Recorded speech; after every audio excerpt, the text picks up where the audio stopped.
Magandang araw po mga boxing fans natin dyan. Boxing update po tayo. Cuadro Alas Casimero versus Luis Pantera Nery, ang bad boy ng Mexico mga idol, na nag-iisang napakalupit na talagang nagbigay ng knockdown kay Naoya Inoue.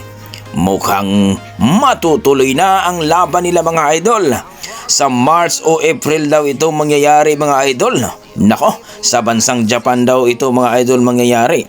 Ayon sa ating mga pinagkakatiwalang source mga idol na itong si Kameda o Cookie Kameda Promotion mga idol ay nagpatawag na.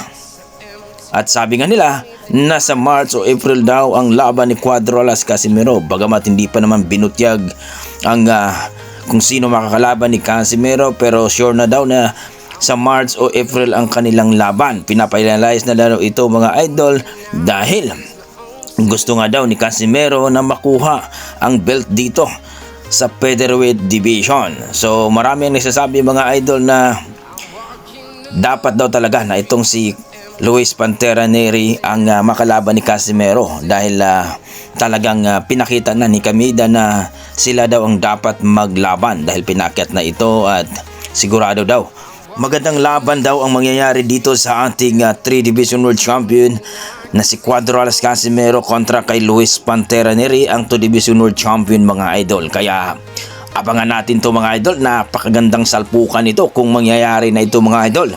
Sa March o April daw ang laban ni Cuadro Alas Casimero.